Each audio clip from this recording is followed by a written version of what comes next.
Hey, what's up guys? Welcome back once again. Today's story is about two people who love each other more than anything in this world.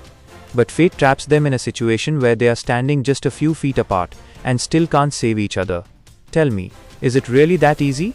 Is it easy to watch the person you love slowly slip away right in front of your eyes? This story is filled with moments that are painful, beautiful, terrifying, and heartbreakingly real.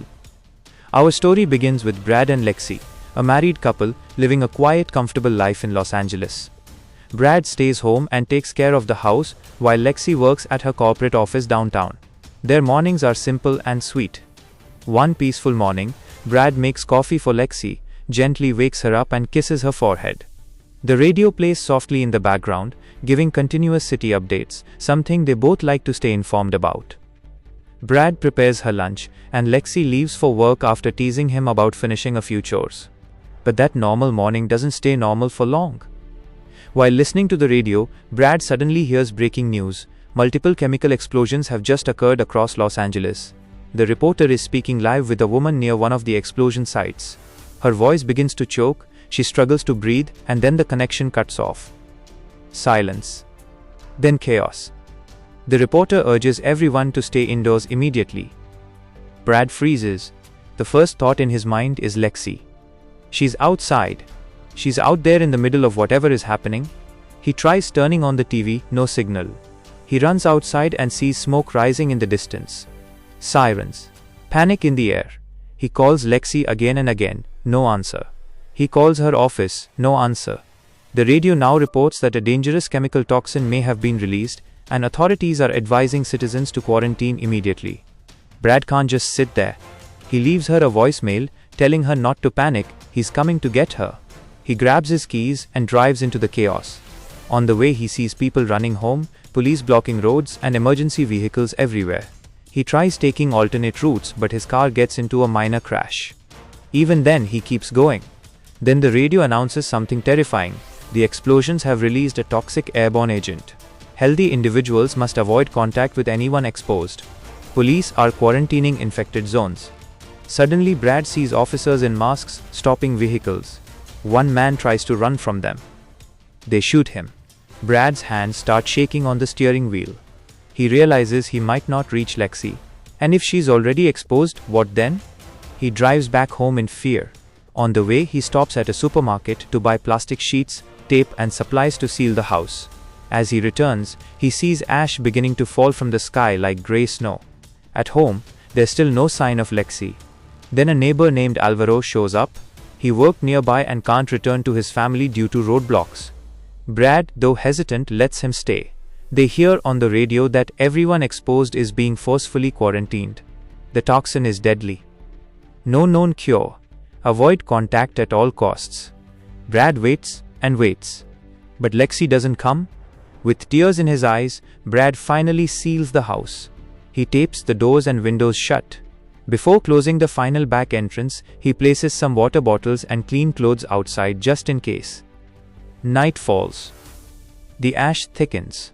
Then suddenly, there's a knock at the gate. It's Lexi. She's weak. Covered in ash. Breathing heavily. Brad runs toward the door, but he stops. He can't open it. Lexi begs him. She screams.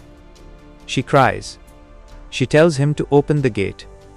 He explains through tears that Alvaro is inside. If he opens the door, everyone could get infected. He asks her to move to the back gate. There, she finds the water and clothes he left earlier. She realizes he had been thinking about her the whole time. Brad promises he'll get medical help. He calls every hotline possible. No response. Lexi loses control. In frustration, she throws her phone and smashes a window. Brad rushes to stop her, cutting his hand in the process. Alvaro quickly seals the broken opening. Morning comes. No rescue. From inside the house, Brad sees police dragging infected people away. Some don't look alive. Lexi watches too, fear filling her eyes. Brad finally opens an isolated back room so Lexi can enter without exposing the entire house. She comes inside, exhausted and hungry. She eats desperately. Her mother calls. Lexi answers and breaks down. She knows her chances of survival are almost zero. A young boy named Timmy, who Brad had seen earlier, is hiding nearby. Lexi brings him in. He says his family has been acting strangely. The radio now suggests some children may be immune. Tension rises between Brad and Alvaro. Fear changes people. Alvaro eventually leaves to find his own wife. Brad is left alone with Lexi and Timmy. Later that night, a young man named Rick appears outside, telling Lexi there's a Navy ship offshore distributing medication. It might be their only chance.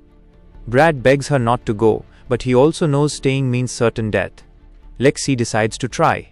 Before leaving, she looks at Brad with tears in her eyes, not blaming him, not angry anymore. Just love. Pure, painful love. She leaves with Timmy. That night, officials arrive at Brad's house. They test ash samples from the broken window. The results are horrifying. The virus concentration inside the house is extremely high. Sealed conditions have allowed it to grow stronger. They red tag the house. Lexi returns alone later, coughing violently. The hospital was chaos. No medicine. No help. She sees dead birds in the garden. She listens to her family's voicemails, knowing she might never hear their voices again. As dawn approaches, Brad and Lexi sit together one last time. They talk about their wedding, their first apartment, the silly fights, the dreams they had. Lexi apologizes for always working too much. Brad says he always felt like he wasn't enough. They hold hands. Then suddenly, Lexi begins coughing blood. Military personnel arrive and forcibly take her away. Brad tries to run outside, but the door is sealed from the outside. A soldier tells him the house is beyond saving. It must be disinfected with him inside. They begin releasing gas into the house. Lexi screams from outside, fighting to get back to him, but they restrain her. Inside, Brad struggles to breathe. He bangs on the door. He tries to break through. He collapses. Through blurred vision, he sees Lexi one last time. And then silence. Lexi watches the love of her life die because he tried to protect her. She is taken away in an ambulance. And that's where our story ends. Sometimes, love isn't about saving someone. Sometimes, love is about sacrificing yourself even when it breaks your heart. If this story touched you, let me know in the comments. I'll see you in the next one. Thank you so much for watching. Peace out.